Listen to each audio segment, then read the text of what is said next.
We're not going to talk about missed bans anymore. Poppy will get picked up here for Umpty. A dominant dive-centric lane here with Ryze as well. They just want to push Guma out of this game. The whole point of this draft here for Fredit Brion is to deny him farm, deny him CS, deny him experience, get ahead and control the mid-game extremely well with the wave clear that Ryze is going to have, the Realm Warps.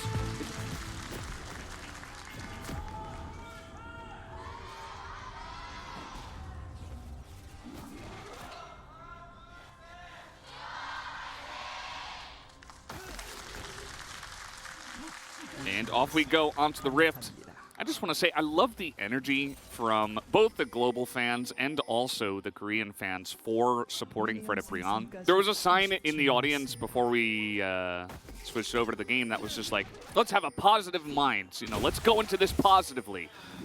And that's really the energy that you love to see. And speaking of which, level 1 here for Mumu is very good. It's very strong. They're going to get the flash out of Keria and the exhaust just in trade for the Ignite from Delight. Actually going to come over here at level 3, not doing a full clear first.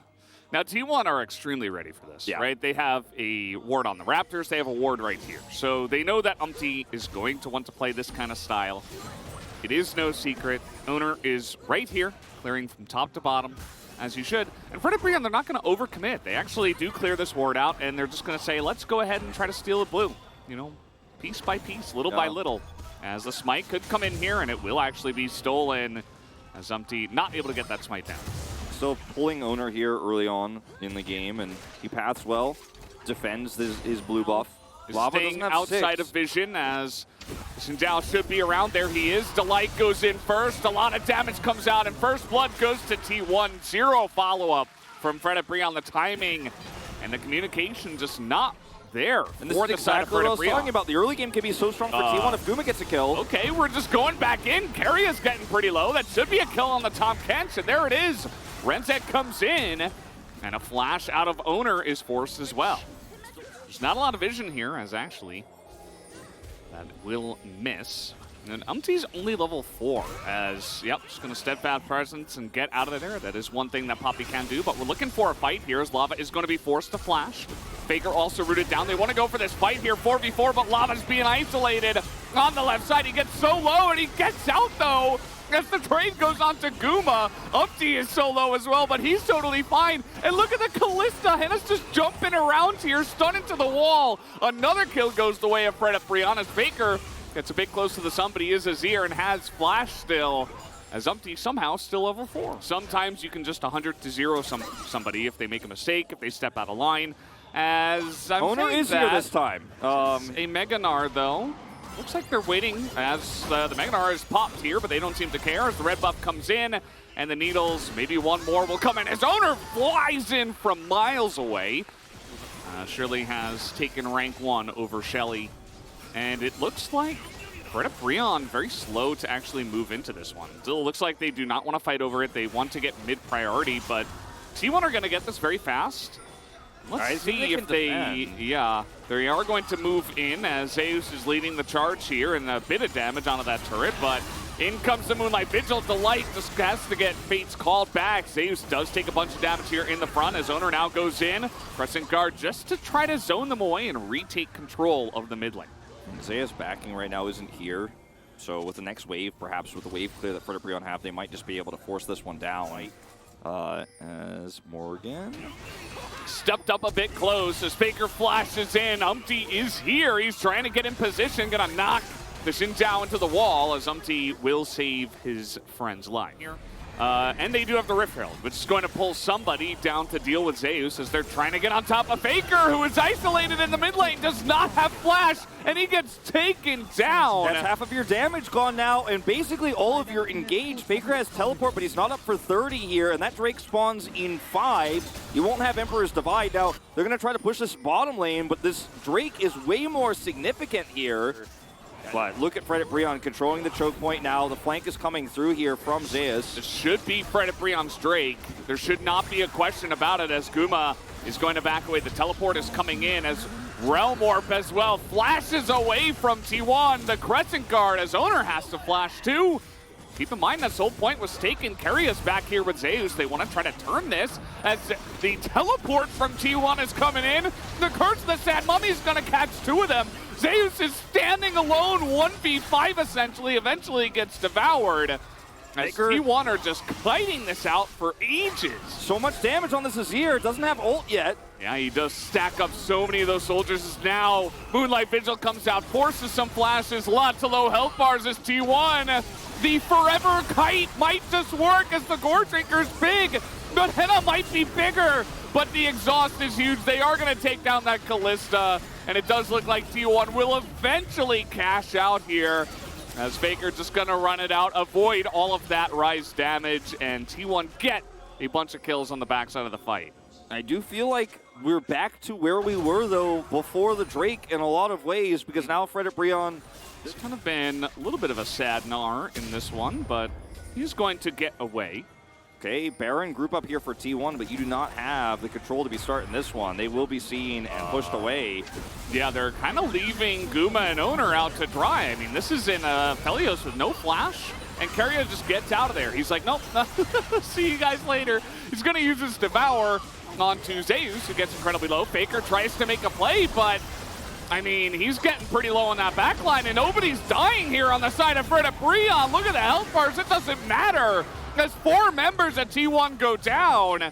And Frederick Brion now are going to take the Baron. He does not have his teleport active right now, is on exhaust. Realm Warp available as see you later Faker, and now we're going to trade mid laners, as that is going to be Owner stealing the Drake. But what about this fight as it is 5v4 and a massive Curse of the Sad Mummy comes in. The follow-up a little bit lackluster here from Frederick Brion, looking to bounce some of that damage. As Umpty, he is wants Poppy. to lock the door, but yeah, he doesn't have his ult. But who's going to deal with Zeus? Exactly. I think Morgan's going to try, as the rest of his team is coming in. And actually, the Mega Gnar is pretty huge. What? He actually just got bodied. He had stopwatch as well. Like, he could have played that one out, I think, a little bit more safely, but well, his plan. As we're going to watch this from Morgan's perspective here, the Lord. So very early, actually, use of the mist here from Gwen. So she's immune to guarantee the turret, but isn't there to actually block the damage from the Gnar. So yeah, oh yeah, that's so much control of the game right now. Still 80 seconds on Baron. Here. Morgan is just owning it, as maybe he went a little bit deep. No, he's totally fine. He's very fast in that mini Gnar, and he is just kiting it out perfectly, doing a fantastic job in every single lane. Is being pushed top, mid, bot. Morgan hits Mega Gnar. Owner's like, well, I got to try to do something. We can't just sit here and lose everything. As he comes in and will defend it for now. And this is why I said I think T1 have to go for a Hail Mary, because otherwise they just lose their whole base to this push. And, you know, they just kind of sat back, waited, hoping for a mistake that Frederick Brion has not given them. That's 1 inhibitor down. Lava's rotating over. We're looking for 2. Okay, that is massive. Aphelios damage does come in. A lot of low health bars. Zeus is considering going in. The needles are big. No steadfast presence is now Umpty. Being isolated, but they just back away and look at the base. Look at Lava. He's pushing it. Morgan's got that 2nd inhibitor down. And Lava's got Realm Warp. He can just get out of here. Delight flashes in, and Keria and everybody is just going super low here. They're just getting isolated by Umpty and Henna as Morgan gets low, but he already did his job. Look at the base. Everything's going down. This has been such a beautiful macro game from Frederick Brion against T1. Unbelievable. Henna going forward. He's got a stopwatch. He knows he's totally fine. Keria, last-ditch effort, but Frederick Brion are gonna dunk on T1 here in game number 1 and take down this Nexus with the 1-0. And everything... Wow. It's T1, what are we gonna do? The Frederick Brion have the exact opposite mentality. They come in and they're like, let's get him, you know? And that is really, really nice to see. I feel like this was such a David and Goliath game where Frederick Brion was like, just never gonna give up, always gonna play every fight as well as they could.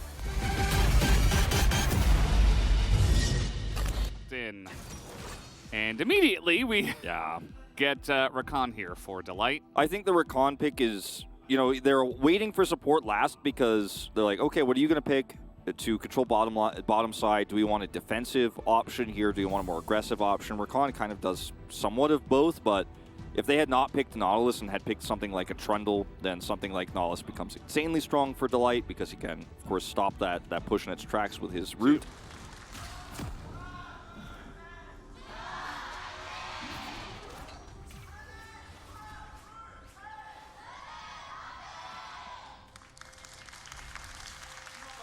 We have really just seen the tip of the iceberg, Valdez. Little cheeky gank here, cheeky visit to the top side, doesn't really do much. Morgan took a tiny bit of damage. And now Umpty is following up here. And the less that top ganks get expected, the more value that they get. I mean, Zeus already used his teleport, so this is a great opportunity. Oh, man, fantastically baited here by Morgan as he's in his shroud, gets very close to the sun. As Zeus tries, and he will be able to trade it back just barely. This is going to be, from Morgan's perspective, selling the trade here. Trying to set up the hyper proc. He's like, I'm going. He's like, let's go, let's look for it. And Zeus gets his Mega Gnar. He has the stacked Q here. Really nice flash play here to actually hit the Q. Just barely enough damage from Zeus. I think waiting for the Mega Gnar, perhaps the lane is pushing away from Morgan as this is a very tricky maneuver. As just going to get that fear down. Of course, there is no flash here for the Gwen as Mega Gnar waiting for it. The paranoia is going to be enough. Zeus taking up the shots, and he will be able to survive. That was so beautifully done. Owner almost actually dies to the turret there. Zeus tanks it up there. Perfectly done to juggle that aggro back onto himself so they can grab the kill using the Nocturne ultimate, the paranoia. That was such a beautifully orchestrated dive. Waits for the wave to come back as well so that Morgan's in range. They know he doesn't have Ghost. Because Gumayusi has Crescendo. So he's looking for a lot of plate value here, knowing Morgan was just killed. He's got this wave here. This is the trade-off, though, because Jinx is also going to be happy with this. Zeus, he's almost at Mega Gnar. The knockup is not there, but it doesn't matter because Umpty is here. So with Morgan alone, 1v2, he's fine. He almost has his needles. He has Ghost. There's no gank. Owner's doing Rift Herald. So actually, Fred and Brion are going to get a lot out of this because it's a free turret. It's still a pretty significant win for T1, I would say, at the end of the day here, as Faker's rotating up. Ping's coming into the mid lane. Lava says he's not here. Yeah, it's the bully Morgan game, I suppose, as Ghost was popped, but the slow comes in, and Morgan cannot get away from this. Nice try. Doesn't even bother using his own needles. In that it's a different approach to using your strongest player to actually get value for your bottom laner. As we have an engage down to the bottom side, Guma just going to get blown up here with the Ignite going down from Delight. Owner trying to follow up, but here's Umpty as well. Bit of a knock up onto Keria. Might be a couple of kills. He's getting extremely low, but the shield does come in last second. That Guma and Keria did not, essentially here. Obviously, this is a little bit more extreme. But Henna's willing to lose money and lose experience. He knows this is the setup. Now, Delight. Come on. He took every precaution, and they just waited for about a million League of Legends seconds. And, yeah, actually it does pay off for T1 in the end. Yeah, well, Delight also pathing that way means that he's going to do something. Okay, Needles landing, flash, chilling smite. We got fights in mid as well. Here comes Delight looking for the play. That is going to be a dead Faker. As Zeus will get away, just barely. We got Corki up against worst Corki, I would say, in this case.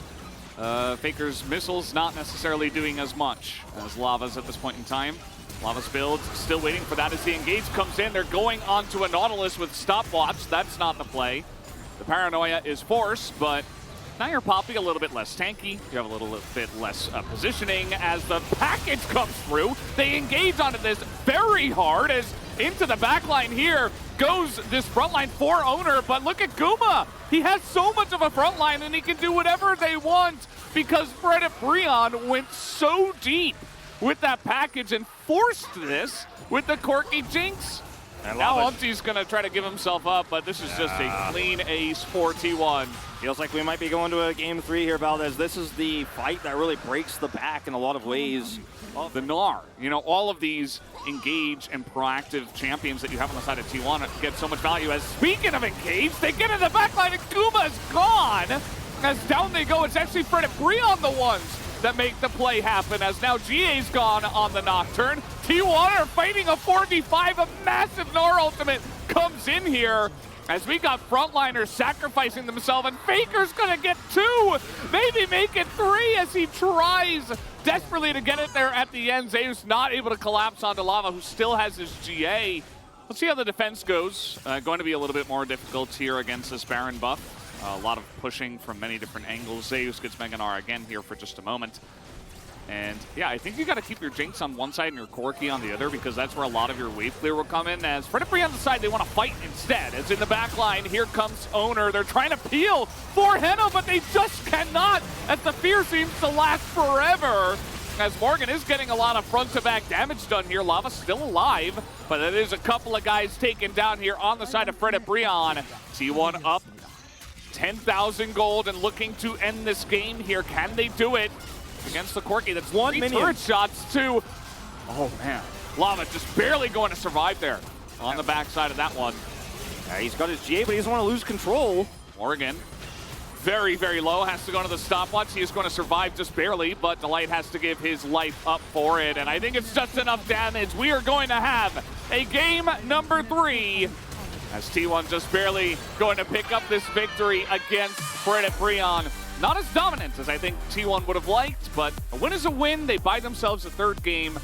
And man, Faker made the Sylas. And T1's crisis management in both of those hard engaged moments from Umpty and Delight was good enough for them to actually not trip across the finish line, and they were able to land. But Nautilus is also very defensive against potential dives we're going to see with Lethality Xayah. I think it is very likely going to be Lethality Xayah, as much as Atlas is rolling his eyes right now hearing that. And Ryze pylons on the bottom side, where he's just going to realm warp down there with Poppy.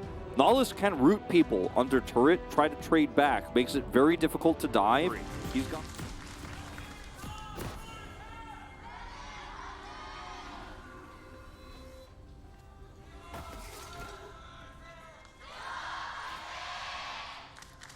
Check your runes, please. Yeah, I hope they did. Because the moment that 2 players see each other, they will not be able to regame anymore. Yep. Uh-oh. What? Fredipri engaged, and the rest of the team did not follow up.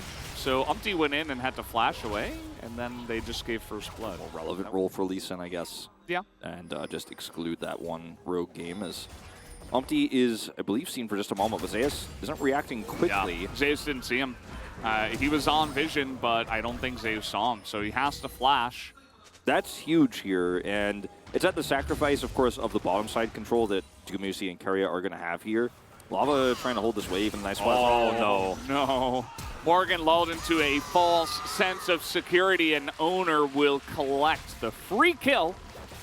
Very, very nicely done by Owner. From Owner, but he's like, I'm level 5. Have you seen my flash auto? Not sure what happened here as Delight goes in, gets hooked. They try to get on top of Guma, but a double grab at him, and now Faker with Predator is going to get this taunt down. That is a dead Rakan. Umpty can do nothing about it, and now it's 3-0 for T1. And look where Zeus is going bottom side. They have to match the rotation. I'm a whole step ahead, and this is against a Realm Warp team comp. The Ryze exists, but he's just not able to match the rotation. We'll stop them from getting more than just a few plates up here. But bottom side is free for the taking for Zeus. Spotted the whole way, but it looks like T1 want to take the fight, but immediately Keria goes in, and the rest of them are like, well, we can't follow up on this cleanse flash from Guma just to get away, and even the Cannon Barrage, not enough to help him out. Yeah, still up about 1,500 gold here at the 10-minute mark, so just cruising along. They are. They have that 1 kill on their Gangplank, 1 kill on the Galio. Even 1 for the Lee Sin. The Lee Sin, I feel like in the hands of, okay, this is not going to be spotted by Owner. He has to flash and then kick for safety. Different kind of kick flash here. True. As Faker now, he's got another idea in mind. Flash forced here by Umpty. And the hook onto Delight. This is a Rakan. Can they 100-0 him? No, they cannot, because Poppy, Umpty able to hit a couple of them out here. As now the lethality damage coming in from Henna. He's got a big blade caller, flashes in for that one, and he still can't get the damage done. The lethality just not enough against these 2 players. Unbelievable. They're Faker not done and yet. Owner Gonna get away as Guma is sacrificed to the Wolves. Not able to get onto the right side of that blast plant, and I suppose Bro finally gets something. Oh man, they almost get 3 off of this play. If they get all 3 of this, it's a huge swing for them. Morgan is still, you know, in control of this bottom side right now as well in this isolated 1v1. Wow, first turret blood. Looks like he got all 5 plates too, so Zeus really getting a huge amount of value. Nice engage here. Zoner's over the wall too. Morgan and Mininar gets caught, and huge amount of lockdown on the side of T1. You get rooted up. Trying to clear out as much vision here before this very crucial fight. This could be the straw that broke the camel's back in this one, as has been chip by chip, as that is a Poppy in the front here. Rise as well on the side, not really getting much value. Lava has to stopwatch and flash away. Here comes Delight on the follow-up, and Henna still not really doing too much damage. As now Guma, he's got a fantastic angle on the left side of this one, and that is just going to be another pick. As the flash comes in from Guma, he's able to get it. Morgan hits nobody with that one, as Owner gets a little bit ahead of himself, but it's okay. Both junglers are down. T1 have total control at the moment. He does not have teleport. Henna's like, okay, I see. They are running in that direction. Henna's like, I see. All right. I'll go. I know they're T1ing. You have to respond. Umpty trying to secure a blue buff. Can't do that. It's now a bit of a follow-up here, but Zeus, even he feels tanky with a thick health bar at this point in time. He's got the follow-up from the Galio. Not the cleanest fight here, but at the end of the day, T1 are just far ahead enough as Owner goes deep again and gets just assassinated. As if you get in range, it can be a little bit of an issue, as now Faker going in, he's got some support from the artillery, which is Gumayusi at this point in time. Slower is okay. Live. Faker's alone. I don't think he realized that there were about 17 Ferta members here, including teleports, but if you're gonna teleport bot and make sure, I mean, this is double teleport actually, so. Realm warps up, but they have to come real quick over here. Yeah, the light has Faker, and now you might just give the Baron away. The light has ult. Okay, let's see what Delight can do. He's over the wall. Nope, no Can chance. they get out, though? But can they get out? Like, that's the question. Realm warps up. Delight's here. They don't know. They know. They know now. It's that is a 4-man knockup, but no follow-up here. As Umpty thinking about getting over the wall. They do not commit to the Realm Warp. Don't think that, unfortunately, Fred Brion could try to force anything here, though. And the Mountain Soul is going to get so much value against this Xayah, who went Serpent's Fang expecting this. I do like that adaptation here, at least.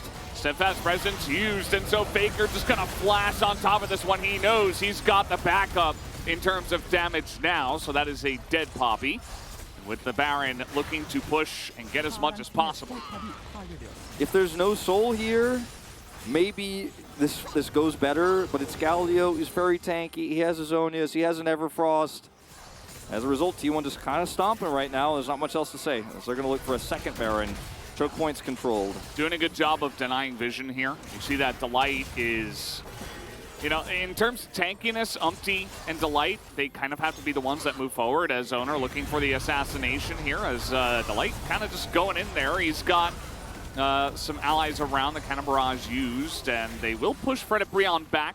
Tons of damage right now on the side of T1, and immaculate turn. I mean, when you just look at Galio and Nautilus even together, not to mention Barrels, Moonlight Vigil, Lee Sin, right? Look at Xayah stand here with the barrel chain preset. Just easily set up and just wait for the fight, or just take the Baron if they don't come in here. As waiting for that, okay, that's a gone Nautilus, is now just gonna try to burst this one down and then go for the turn. They take the Baron, in they go onto the Mega Gnar. The Gnar is not great, and Guma is just shelling out damage like a machine gun here as a follow-up onto Owner. Pretty nice. A lot of damage there from the lethality onto him, at least, as Umpty on the run very fast with the Poppy. But at the end of the day, it's a trade, and T1 get the Baron. Still feeling good for them as Flash is traded here once again. Teleport onto that minion. Lava does have his Realm Warp available here, so should be able to get out just fine. I think Fred Brion were really hoping maybe they could trade back, have those better respawn timers, and then go for an Elder fight. But Elder's up. T1 have ultimate control here. Baron is still up for them. There's one Realm Warp angle. It's not a good one. And by angle, I don't mean like the actual geometry of it. I mean like there is one way you could maybe win a fight is if T1 really drop the ball and you just randomly Realm Warp win. They don't even know that they backed here. And okay, we're just starting Elder. And, I mean, they have a lot of damage, right? They have this Rise, they have this Xayah. They have a choke point. And Faker no flash. Yeah, they're trying to get in there. The Cannon Barrage is here, but this is a free Elder to Fred Brion? That owner has died, has just been Fred Brown ready to punish him because he's been kind of greedy. And another time he is punished. Umpty. Okay. Trying to bait him in. Yeah, the red buff taken as Zeus is a monster, but so is Morgan doing a lot of damage here with this Elder. Only 8 seconds on it though. Trying to get some value out of this Elder Drake. Not the cleanest fight. They will trade the Poppy for the Nautilus as the saddest golf claps I've ever heard after that play. It really has. And it is difficult now to engage onto the Fred Brion comp. They're kind of hoping that Fred Brion are the ones to make the play, looking to chip away at the structure, as here they do, and that's the damage. That's all you gotta do, just sit, wait for someone to approach you, land your CC, and let Zeus and Guma do the damage. Yeah, they this do is exactly a death ball. that. It's a death ball comp, and unfortunately for Delight, he doesn't hit his stopwatch here. Doesn't survive, and that should be the Elder going over to T1. They can just pull it back. Umpty over the wall. The damage just stopped. The steadfast presence there. He flashes out, stops that one, but they're trying to take the fight. RT1 owner going deep here onto the Xayah, but he can't quite get the damage down. They finally get into that back as now Zeus is there too. And that will be the triple kill for our top laner from T1. They finally are able to break through the iron wall that was Fred Brion, and now that might just be the game. Yeah, if Umpty has ult there, maybe there's an angle. If they could turn this into a 4v3, but it's not enough. There's no Rakan in this fight, and without him, it's just not a great angle to turn. 30 seconds on Hannah, 40 on Lava. There is no way you were going to defend this, Morgan and Delight. Delight's ult is coming up, but they could just walk at it, and then once the charms wear off, just be happy to end the game. Nice try. Okay, well. Like I said. Nice try. Good effort, I suppose. Yep, Morgan gonna be the last one here on the Mega Gnar duty, but I suppose he'll get a kill onto Faker. That's about it. Umpty, not enough damage to clear any of this. As T1 going to be playing with their food here a little bit. They finally take down the Nexus and finally take the series 2-1. Cleaning up the rest of that fight, pretty straightforward. No celebrating, you know. Notice we also did not hear the end of those comms where the players looked frustrated. You saw Zeus shaking his head. Headsets were put down pretty briskly, and T1 walked away. I just want to add that as, yeah, Zeus. Thank you very much, guys. This is Jason for the POG interview, joined by Faker Zeus from T1, a team that's on a 7-match winning streak, and you are the first team to pick up 11 victories here at the summer split. How do you feel? I'm pretty relieved that we won. Well, I was a little bit worried because we dropped the game, but still it feels great. Well, I'm pretty bummed, to be honest, but it's a relief that we won. Zeus, you are now the POG leader with 1,000 POG points. You are extending the gap between the second place holders. How do you feel about that? Well, I mean, I'm on top right now, but the second, third places are also so strong. They are also monsters, you know, so they're gonna catch up pretty soon. So I think I have to keep working hard. And Zeus, Fred Brion was able to take T1 down in game number 1, but how are you able to come back and get a reverse sweep victory? I think there were a lot of accidents that we were not able to expect and predict, but there were a lot of matches where we dropped the first one and still, you know, managed to close out the series on our end. So we tried to focus up for the upcoming matches, upcoming games. And Faker, in game number 2, you guys went for the B1 Sylas, a very high priority pick over the globe right now. But this was your first Sylas of the split. Well, Sylas was definitely one of our options, and today we were in the right situation to play Sylas. And there was a fight where you were able to actually take down 2 opponents where you are fighting 1v4. Could you break down this fight for us? I actually didn't use the skill correctly, so I was able to actually, you know, get all the kills there, but I made a mistake a little bit, so it's a bummer that I was not able to pick up 4 kills. Well, that could be a turnaround for Freddy, but with that outplay, you were able to still keep the lead over them. Well, Guma got popped immediately, so which means we are outnumbered by the opponents, especially in terms of the damage carries. But Faker and Silas was able to actually play against 4 players on the top side by himself, so we were able to win that team fight. So Lava played Rise and got a win in game 1, and then he blind picked Rise in game 3 as well. So you decided to answer back with Galio. Not a meta pick right now, to be honest. So I want to ask you about the strategy behind that Galio pick.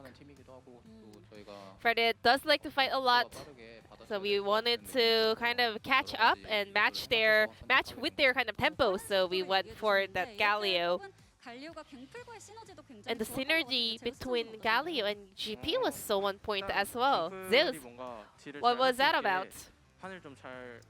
Well, I mean, Galio definitely was really good at setting up for the angle for me to do damage, so I really liked it. And I have to ask you about the level 1 invade of game 3. You were able to get the flash shot of Poppy and even get a kill for GP. We were actually aiming for that Zaya, but I think Freddy was a little bit sloppy reacting to our play there, so we were able to pick up the kill. Zeus, how did the laning phase go after getting the first blood? Definitely a great start for me with that first blood gold, but I don't really prefer that happening because I wanted to actually help my team to pick up the kill. I mean, starting off the lane with extra 400 gold kind of adds more pressure to my shoulders, so I don't really like that. And Zeus, despite being put into a situation where you don't really like, you guys are able to still win the game, but Freddy was able to take an L there away from T1. Were you guys worried at that point? In the late game, I was not able to land any barrels, so I was feeling so small.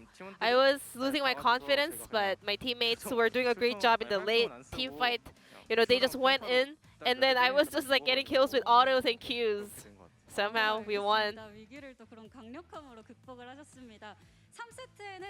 So in game 3, Zeus, you got 7 POG votes, and Faker, you got 6 POG votes. A very close war for the game 3 POG as well. So who do you think deserves the POG in game 3? Well, I think Zeus deserves it, but also I thought I was the POG, to be honest, you know, that's my idea. But Zeus also did a great job, so well, getting all the POGs is also good, so congratulations over to Zeus. I also think Faker also deserved the POG, but I'm the one who finished the game, you know, so I also kind of deserve the POG. T1, your next opponent is KT Roaster, a telecom war. Incoming.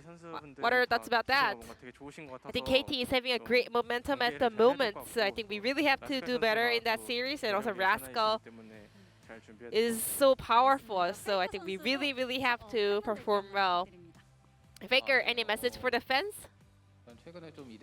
Recently, we have been getting a lot of 2-1 victories, which is a bummer, so we will make sure to get 2-0 victories in the future from now on. And this will be the end of the interview from the solo laners of T1, and back to the carpet space. Thank you.